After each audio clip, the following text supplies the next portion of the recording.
Hello everybody and welcome back to a brand new episode of our Nascar Heat 5 career mode here on the channel. I hope you're all having a great day, fresh off of our first mile-and-a-half event of the season. Race 3 took place at Chicagoland Speedway, which was absolutely dominated by the Hendrick Motorsports number 5 driver of Kyle Larson. You see the top 20 or so finishers right there.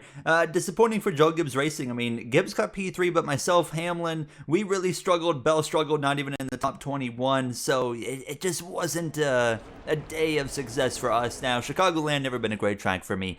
We roll into the Toyota Owners 400 weekend here. The top golf colors on the car again from Richmond, and this is a track that we have seen Toyota coincidentally have success at, specifically Joe Gibbs Racing, but we have definitely seen improvements out of Toyota as a whole. We saw Legacy Motor Club run well, 2311 was looking good, including Bubba Wallace, who, had one win last season, but a really rough season in general. The only Toyota team that's not looking hot so far is JTG, of course, moving over to Toyota this season, and the rookie of Corey Heim, so it'll be interesting to see maybe if they can find something or not. Practice, the car was okay. Richmond is definitely, on the list of short tracks, probably my worst. So just really hoping for a solid day and kind of, rebound from Chicago. And we focus in on qualifying here from Richmond, getting our lap underway. The goal was a 20.811. It's been a heck of a start to this season aside from Chicago. Daytona 500 P2, Sonoma backing that up with another second place there. Shane Van Gisbergen was able to hold us off on that final lap dash. But Chicago didn't go our way. But here through the first short track race of the season, qualifying is going to go really not our way either. 21.044, and that puts us P21 just outside the top half of the field. So obviously some work to do, to say the bare minimum, as we'll look at the rest of the qualifying order on your screen. You see Corey Heim, just talking about him, all the way at the bottom of the grid, and he's 0.7 of a second off 39th place. That's rough, but you can see some of our teammates as well. The top 10 rounded out by Christopher Bell. Gregson up there in the mix, Gibbs on pole, Elliott. How about Justin Haley? A rough start to the season. Him and his boss man both in the top 5 in qualifying. Xfinity Series, they were in Phoenix Raceway, where we saw Parker Kligerman hold off Kyle Weatherman, Jesse Love, Purdy, and Mayer for the victory. As you see the rest of the finishing order on your screen, but Chase Purdy continues a successful start to the season, while our JGR drivers do a pretty good job there, while Connor Zilish, one of the drivers that would have certainly liked to have a better day, and he looks to do so going forward. But Kligerman into the playoffs. Let's get ready to roll here for Richmond Racing on Sunday.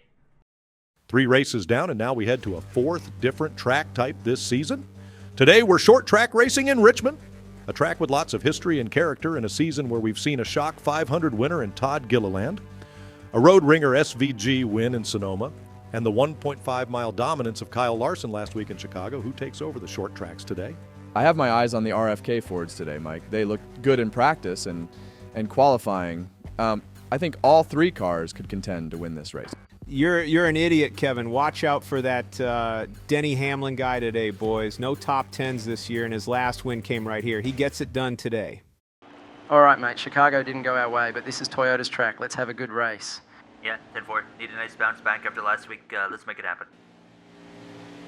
We're ready to roll here now. We got some new part-time rotations in the grid today. Matt DiBenedetto in the 31 after his Daytona 500 appearance for the 31 colleague racing car. But Ryan Newman's in the field today, but the big one is Trevor Bayne. Trevor Bayne is in the 67 for the third 2311 Toyota Camry, so we'll see how he does there as we get ready to roll here for this Toyota Owners 400 from Richmond Raceway. Starting right behind the number 1 of the Busch Watermelon livery for Ross Chastain. The green flag is out.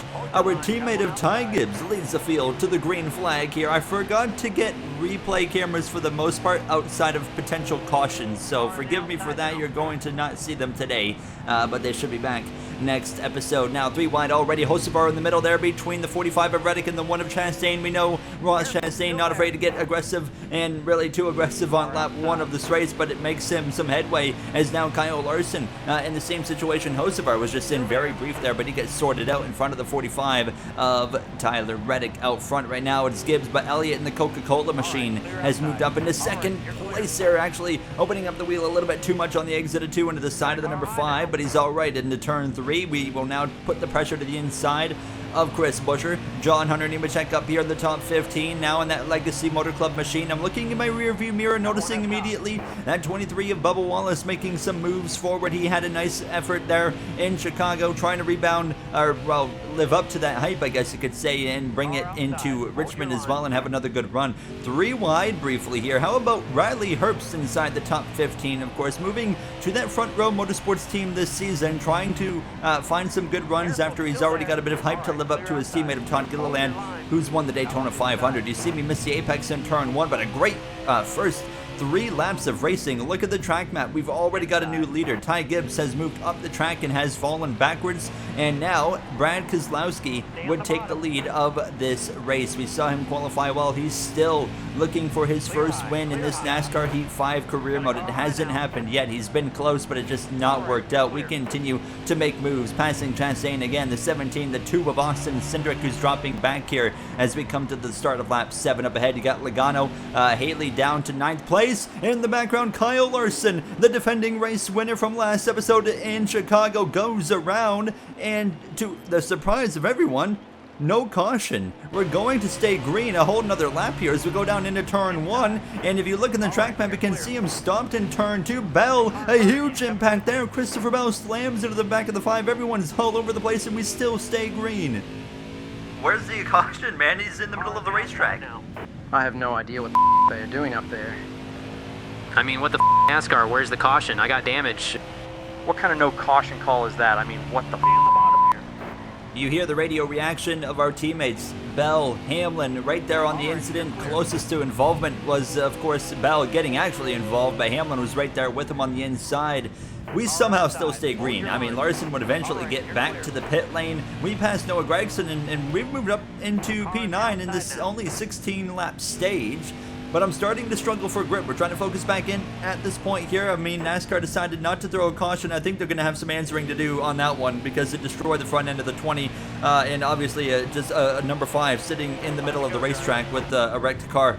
Extremely silly from NASCAR. But I'm struggling. Right at the closing moments of stage number 1 here, as you can see to the inside, there goes Justin Haley. He dropped back some positions there during that whole mess. Tyler Reddick just behind me with 2 to go in the stage. Kyle Busch in that Wendy's machine trying to hang on to some stage points. Myself and Bell, we're going to battle it out with our teammate for the stage point here. It looks like Reddick right to my back bumper actually gave me a brief bump right there. I kind of chomped his nose, and here comes Todd Gilliland. Chase Elliott out in front over Kozlowski in these closing laps of the stage. He leads the way through 3 and 4, and he is going to be able to win stage number 1 as he exits turn 4. Now crossing the line as we are just hanging on for our life. Corey LaJoie goes by on the inside. Here comes Bubba Wallace to the inside as well into 3, and look at Christopher Bell. He's going to gain a few spots in 3 and 4. He'll get some stage points at 3 wide. Briefly coming to the line. Busch stays ahead.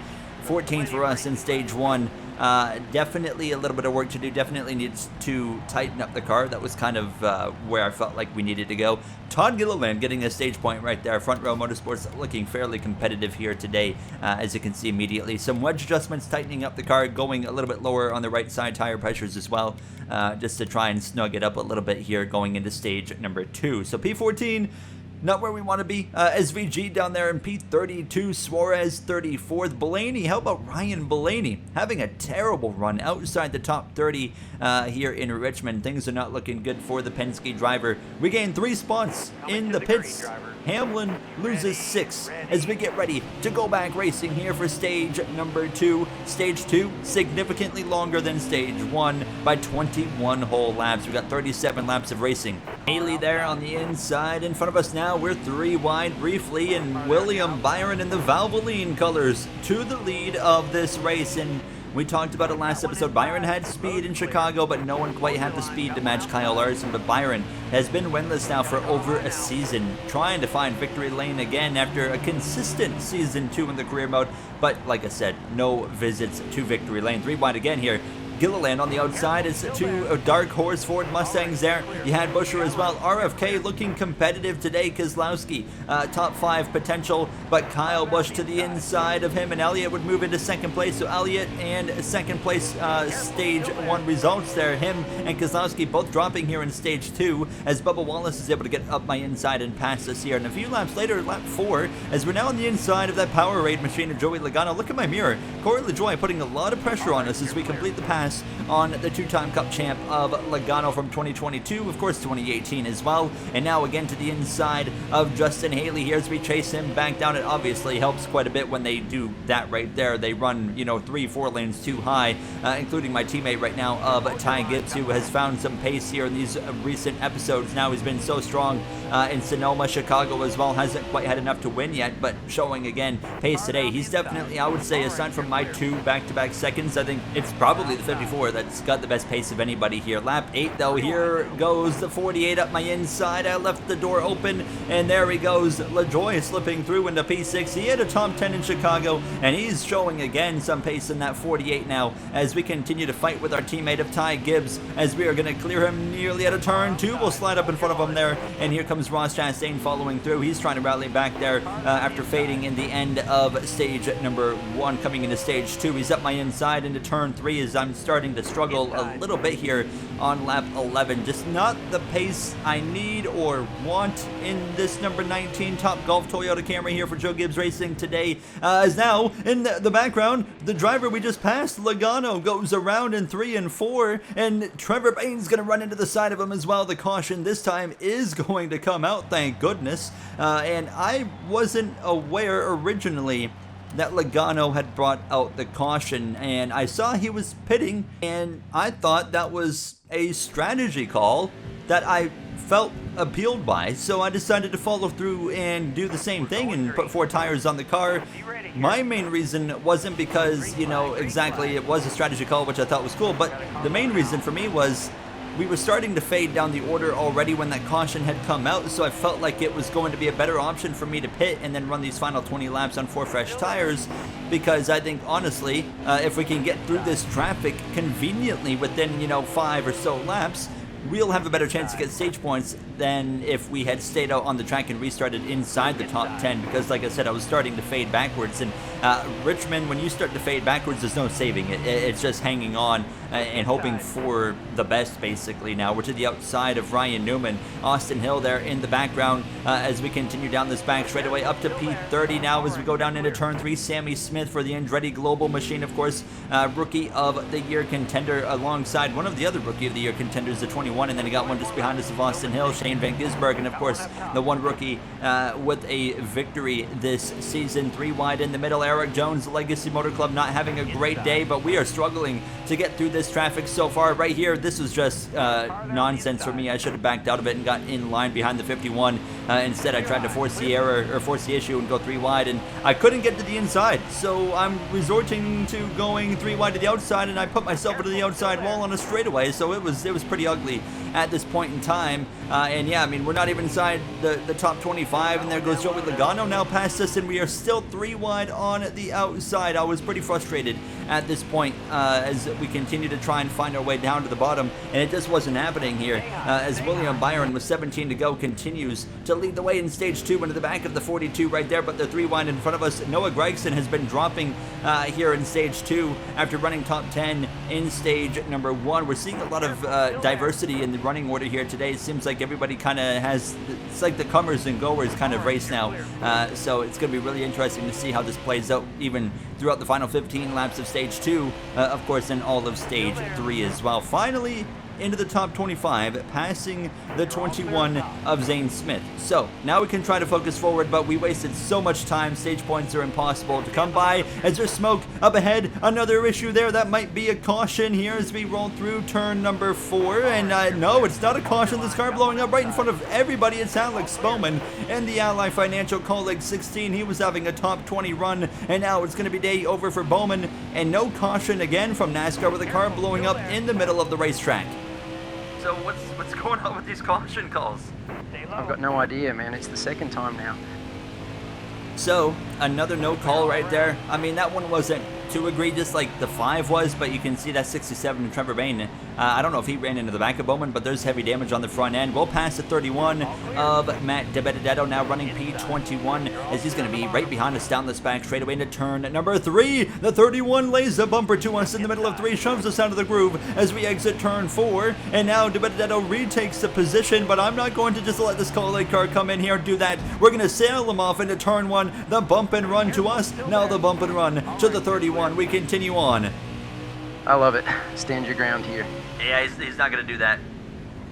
And we continue on now, focusing back forward. Christopher Bell down to P19 as we run P20 with 10 to go in the stage. And the caution comes out, and actually there was a car stopped on the top of the racetrack. I just briefly saw it. It was definitely a monster car. I don't think it was Gibbs. It looks like it might have been Tyler Reddick.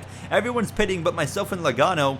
We're going to stay out, and it was Reddick. Tire goes out and into the outside wall he goes, and the caution flies. He's still in the race, so it's not day over quite yet for Tyler Reddick now. But myself and Logano, we remain on the racetrack, and everyone else is going to box, which means at the end of the stage, Logano and myself are going to have to pit, and then everyone's going to stay out. So we might actually have screwed ourselves here with this whole strategy debacle now. But we're back underway with 6 laps to go in stage number 2. Can we at least hold on to stage points? That's going to be the big question. Bubba Wallace lined up just behind us as we go down into turn 1. Byron as well, who was dominating the running order here in stage number 2 so far to the point of the caution. Logano going to get us down this back straightaway and probably clear. Yes, he is into turn 3. Looking the inside in the mirror. Here comes Chase Elliott and that Coca-Cola machine. 7 race wins last season from Elliott, still came up short of that championship, looking to get his 2nd title since 2020, but you can see we're dropping like a rock already here. Austin Dillon up the inside. Here comes that number 3 Bass Pro Shops machine, who's had a bit of a rough start to the season so far. Not really been a great start for Richard Childress in general, but it's looking good for Austin Dillon right now. Elliott to the lead of this race now, but I am getting split on both sides. There goes Busher, Daniel Suarez, and the Meyer Shank machine up the inside. A great race in Sonoma, a miserable race in Chicago, and they have found some more pace here today as we go to the outside of Chastain with 2 to go in the stage. A bit of a moment for the number 1 Trackhouse machine. We'll get clear into turn number 1. To the lead though was Logano, but hold on, Austin Dillon into 2nd, and on the final lap of the stage, Dillon got to the inside and takes the lead, and he's bringing, I believe that's Justin Haley with them, as Gilliland will get us down the back straightaway. It's going to be non-stage points in both stages, unfortunately, but Austin Dillon out of turn 4 wins stage 2. Great racing up front. P13 for us as well. I mean, the racing's been all over the place here. You really don't know who's going to win this one at this point. We have seen several different leaders already, but yeah, you're going to see everybody's going to stay on the racetrack except for myself and Logano. Haley, Gibbs, Elliott, and as well Logano, your top 5. Haley's looking pretty fast as this race goes on. Daniel Suarez up into P7, 4 tires and feel, and no adjustments because I was actually pretty happy with how the car was driving. So you can see Smith and Heim, Chandler Smith that is, into the pits as well. Focusing in on this race, Denny Hamlin, his final time here at his home racetrack, and or well, at least his home state, but his final win so far, his last win came right here 1 season ago at Richmond. Can he find that same magic? Only 1 win last season for Denny Hamlin. How is today going to end up for him in that number 11 FedEx Toyota Camry for our teammate? We have yet to see Joe Gibbs go to victory lane this season, or a Toyota for that matter. Chevrolet has won, Ford has won as well, as we're going to get aggressive immediately. And speaking of aggressive, Ty Gibbs took it 3 wide, and he goes back to the lead, the pole winner out in front here in stage 3 with 41 laps to go as we now come through to the start-finish line, and we're going to continue to go around the outside. How about that 99 of Kyle Busch? A fast car, but he's got mired back in traffic now to the outside of Benedetto, who's going to force into the outside wall as he's going to go sliding down into turn 3, saves it. We continue on, but the damage is done. We lost a bunch of track position right there, a bunch of ground that we need to immediately try to make back up here. Now, is this call like 31 part-time cars an absolute nuisance that we're going to have to continue to deal with for the season? Now, it's called like is quite simply using that car to try and win, but as well impact our race as well. Chase Elliott to the lead with 37 laps to go in this race. If I remember correctly, last time we came to this racetrack, he was able to win, but correct me if I'm wrong here. Now, we passed Kyle Busch, and we just now entered the top 30, passing Ryan Blaney as well, who's had a miserable day. The difference is Blaney's outrunning Busch, but Busch has a top 10 car right now. Never say never. There's 36 to go, coming to 35 as Elliott crosses the stripe, but we saw it in stage 2. A lot of things can really shuffle around in that similar amount of time, so I wouldn't write off really anybody that's having a poor run right now. Speaking of a poor run, Logano, outside of that top 25, of course, he was in the same boat as myself pitting, and we actually passed Logano now on the inside, getting past Josh Berry as well, and we continue to move our way forwards, and suddenly we're starting to realize here, as we come towards lap 70, if, and this is a big if, as we're passing the number 67 for 2311, Trevor Bayne, who's having a subpar run here today, if it stays green, myself and Joey Logano are in maybe the best position here. We would be able to maybe just make it on field by just a lap or 2, while the rest of the field, keep in mind, they pitted earlier in stage 2 and stayed out at the end of the stage, while myself and Logano pitted. So there's no way anybody else can make it except for like what, Corey Heim, Chandler Smith, myself, and Joey Logano. So as we hit 25 to go, we have found ourselves in a battle with Joey Logano, and this could be for the race victory only if it stays green. So that was becoming apparent pretty quick here. Now, as you can see, Kyle Busch is on the move. He's passed us into P20, and he's continuing to fly forward. But again, to the inside of Logano, we got more problems in front of us, and no caution again. There's a car crashing on the outside. It's Ty Gibbs. He's going to cut across the whole racetrack into the pit lane. A tire failure, it looks like, but he literally went from one side of the track to another, and again, no caution call. This is absolutely ridiculous at this point, Nascar. Nascar is going to have to answer some questions there. Drivers have been complaining all race long. How about Shane Van Gisbergen in a nice rebound? He was outside of the top 30 earlier, now into the top 20. They have continued to just find some pace as this race has gone on. 20 laps to go, now 19, and we're realizing, I mean, as I'm actually going to give the bumper to the back of the 97, just trying to get going. But we're racing right now for the win with Joey Logano, who we are currently ahead of. He's behind the car behind me, Sammy Smith. As you can see, Gibbs again into the pit lane. He's blowing up, so I think he came back around after blowing a tire, then blew an engine. And then number 54 for our teammate, of course, that is. So an absolute disaster for Ty Gibbs as I'm into the wall. Here comes Logano up the inside. He's going to pass this into turn number 3. So that 22 just has downright more pace than I do. So even if it stays green, we're probably not going to win this race, but we could get P2 out of it right now. I was about 1 lap short on field at this very point in the race here. We're starting to go through lap traffic. Corey Heim having a miserable race in that number 47. We'll go up the inside and put him a lap down. Daniel Suarez up there in front of us as well, having about a 16th or so, 15th place run. Elliott continues to lead. Logano goes to the top. We're trying to keep our hopes alive, realizing if this stays green for 12 more laps, it's myself and the 22 battling for the win. Look at the track map on lap 90 of 100. Brad Keselowski has dethroned the 9 of Elliott. Stage 1 winner has dropped in behind the 6. Brad Keselowski still looking for win number 1 of the NASCAR Heat 5 career mode in Season 3. He's been close so many times. Can he finally do it today? I don't think so, because he and everybody else basically has to come into the pits, and he, right now, into turn 3 with 9 to go, is coming in to the pits. Elliott's going to stay out an additional lap. Logano continuing to put cars and ground between himself and I, as everybody's now flooding towards the pits at this point. Lap 93 on the inside of Todd Gilliland. Elliott stays out another lap, but if you look at the track map, you can see everyone's coming in. Here comes Carson Hocevar just in front of us as well. Byron, Zane Smith right there. Gilliland stays out.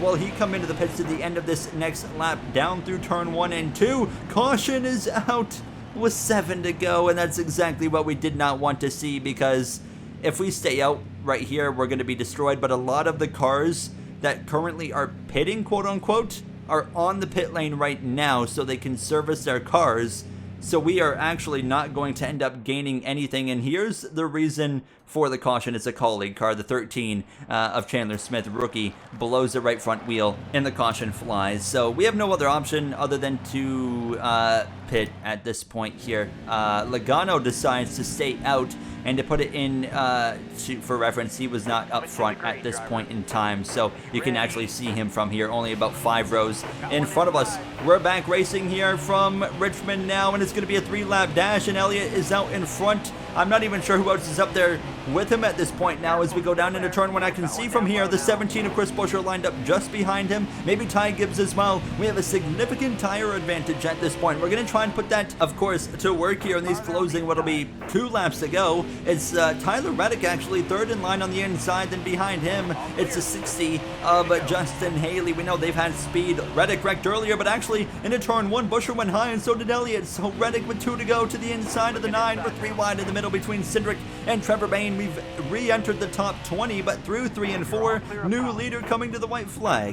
Tyler Reddick looking for win number 1 on the season. White flag is in the air. It's been a heck of a race here from Richmond, but Reddick goes to the top. It's the Walmart RFK machine, new driver on that team for the 3rd full-time car on the 60. Justin Haley to the lead on the final lap in Richmond, and he's going to do it, I think, through 3 and 4. Sure enough, Justin Haley is going to come through to get RFK's first win of the season and put himself into the NASCAR Cup Series playoffs. We get the 42 just barely at the line as Justin Haley is able to pick up the victory here from Richmond Raceway.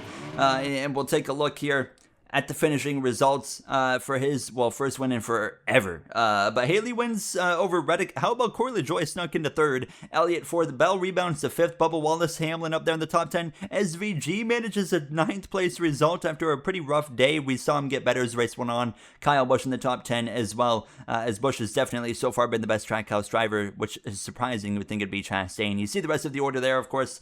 A rough one for us, not exactly what I had imagined and had hoped for. We just got it wrong in stage 2 with that call to pit, and it kind of haunted us for the rest of this race. And looking at the points, so obviously 4 races, 4 new winners. I am trying to make a custom points graphic. I'm just trying to find a way to make it look similar to the race results, but also make it look good. So it's going to be still a little bit before you guys see that, so you see it in game right now.